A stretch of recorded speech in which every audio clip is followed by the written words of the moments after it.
क्या आपने अपने बच्चों के घुटने देखे हैं और जब वो खड़े रहते हैं तो घुटने के बीच में गैप है? क्या आपने अपने आप में देखा है कि आपके घुटने जो है उनके बीच में गैप है और जब आप चलते हो तो बहुत ज़्यादा स्पेस होता है घुटने के बीच में? क्या ये नॉर्मल है या हमें कुछ करना चाहिए? अगर आपको इस सवाल का जवाब चाहिए तो आप एक सही वीडियो पे आए हो। नमस्कार, मैं डॉक्टर विक्रम मस्कर हूं, एक घुटने और कंधे का विशेषज्ञ नई दिल्ली इंडिया से, और आपका स्वागत है एक और वीडियो में जिसमें हम बात करने वाले हैं बो लेग्स के बारे में। क्या ये कोई चिंता की चीज है कि नहीं? याद रखिएगा, जब आप अपने माता के कोख में थे तो एक पर्टिकुलर पोजीशन में थे। उस पोजीशन में घुटने पे एक अलग तरीके का जोर पड़ता है, जिसके वजह से अगर आप कोई न्यू बॉर्न बच्चे को देखते हो तो उसके घुटने जो है अर्जुन के बाण की तरह होती हैं। मतलब घुटने के बीच में बड़ी सी गैप होती है। ये बिल्कुल नॉर्मल है। ये होते हैं बो लेग्स जब न्यू बॉर्न बेबी में हो। यही बच्चा जैसे बड़ा होने लग जाता है, ये शेप तकरीबन 2 साल तक रहता है। 3 साल से के बाद तकरीबन 1-2 साल के लिए घुटने सीधे हो जाते हैं या नॉक नीज की तरफ चले जाते हैं, मतलब घुटने टकराते हैं। फिर तकरीबन 7 साल की उम्र में घुटने सीधे हो जाते हैं। तो इस दौरान बहुत ज़्यादा बो लेग्स देखने में अगर आपने देखा है तो घबराने की ज़रूरत नहीं है। ये हो सकता है फिजियोलॉजिकल बो लेग्स हो, जो मैंने आपको बताया था।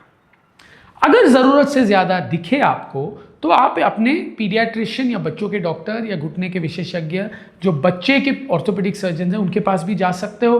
वो कुछ टेस्ट कराते हैं, ज़्यादातर विटामिन डी की टेस्ट कराते हैं, देखने के लिए उसमें कुछ कमी है कि नहीं, और उसका ट्रीटमेंट अगर कमी हो तो शुरू हो जाती है, वरना घबराने की बिल्कुल ज़रूरत नहीं है। हम कैसा फाइंड आउट करें कि ये बो लेग ज़रूरत से ज़्यादा है या नॉर्मल लेवल पे ही है?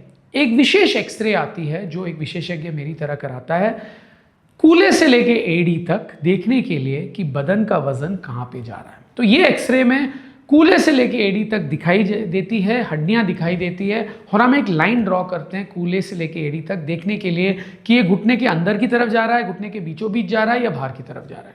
अगर ये अंदर की तरफ जा रहा है उसे हम बो लेग्स बोलते हैं, जेनु वैरम बोलते हैं। आमतौर पर ज़्यादातर इंडियन मूल के लोगों के घुटने ऐसे ही होते हैं, पर ऊपर वाले ने हमें ऐसे बनाया है कि ये हमारे घुटने बिल्कुल सीधे नहीं होते। ज़्यादातर लोगों के थोड़ा बहुत इधर उधर कितना नॉर्मल है, 1 या 2 डिग्री हम नॉर्मल कंसिडर करते हैं।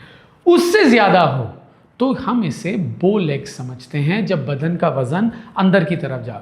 तो 3 डिग्री से ज़्यादा हम इसे मीन एक्सिस डिविएशन बोलते हैं, वो बो लेग्स होता है ना। बो लेग्स में क्या प्रॉब्लम है ना, आप एक टेबल देखिएगा, टेबल के 4 पैर होते हैं। अगर एक पैर थोड़ा टेढ़ा हो और सारा सामान वहीं पे जाए तो क्या होगा? कुछ नहीं होगा, आप इस्तेमाल कर सकते हो, पर धीरे धीरे से वो टेबल वहीं पे धंसेगा। तो वैसे ही अगर एक तरफा ज़्यादा वजन पड़े हमारे घुटने में तो वहाँ की चिकनाई थोड़ा ज़्यादा गति से ख़त्म होने लग जाती है, जिसे हम आर्थराइटिस बोलते हैं ना। ये तब होता है ये जब ये ज़रूरत से ज़्यादा हो, तो 1 या 2 डिग्री हो तो आपको टेंशन नहीं लेगी ना। ये क्यों होता है? सबसे इंपॉर्टेंट कारण है फिजियोलॉजिकल, कई लोगों के शेप्स ही ऐसे हैं। दूसरा है जेनेटिक। अगर आपके मम्मी पापा के घुटने ज़रूरत से ज़्यादा तिरछे हैं तो आपके भी होने के चांसेस ज़्यादा है। तीसरा है कारण हमें पता नहीं, जिसे हम इडियोपैथिक बोलते हैं, कुछ ना कुछ डेवलपमेंट हुआ है जिसके वजह से ये चीज़ हो गई। चौथा सबसे इंपॉर्टेंट कारण विटामिन डी की कमी। विटामिन डी कैल्शियम का टैक्सी है आपके बॉडी में। विटामिन डी आप खाने पीने से नहीं मिल सकता, आपको सूरज की रोशनी में जानी पड़ेगी। ये सूरज का रोशनी आपके स्किन पे पड़ता है और स्किन से विटामिन डी बनता है। ये विटामिन डी कैल्शियम को हड्डियों में ले जाता है। अगर टैक्सी नहीं है, आपका डिस्टेंस बहुत ज़्यादा है, तो आप पहुंचेंगे ही नहीं, मतलब कैल्शियम अपने जगह पे पहुंचता ही नहीं है। हड्डियाँ कमज़ोर हो जाती हैं, और जब हड्डियाँ कमज़ोर हो, बदन का वजन जाए तो क्या होगा? वो तिरछे हो जाएंगे, जिसके वजह से बो लेग्स हो सकती है। इसका ट्रीटमेंट क्या है? अगर ये 1 या 2 डिग्री हो, कुछ नहीं करिएगा, निश्चिंत रहिएगा, एक्सरसाइज करिएगा मांसपेशियों का। उससे क्या होगा कि नंबर 1 ये घुटने का साथ ज़्यादा अच्छे देंगे। वज़न कम करिएगा ताकि लोड कम हो। अगर ये ज़रूरत से ज़्यादा हो, आपको दिखने में अच्छा नहीं लग रहा है, तो फिर हम इसे सीधा कर सकते हैं। ज़्यादातर ये तिरछापन जिसे हम बो लेग्स बोलते हैं, ये नीचे वाली हड्डी या टिबिया में होती है। तो हम ये टिबिया को क्रैक करते हैं और इसको सीधा करते हैं और प्लेट लगा देते हैं इसकी अलाइनमेंट को सही करने के लिए। ये तब किया जाता है जब ये ज़रूरत से ज़्यादा हो या ज़रूरत से ज़्यादा होने की वजह से दर्द होने लग जाए, तो तब ये अनिवार्य है और ये घुटना बचाने वाला ऑपरेशन है। और आप क्यों कराते हो? जब ज़रूरत से ज़्यादा है, ताकि बाद में आपको परेशानी ना हो।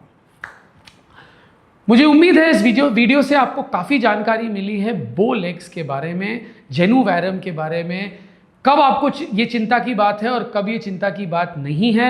अगर आपको मेरा वीडियो पसंद आए, please like and subscribe to my channel and please follow me on Instagram.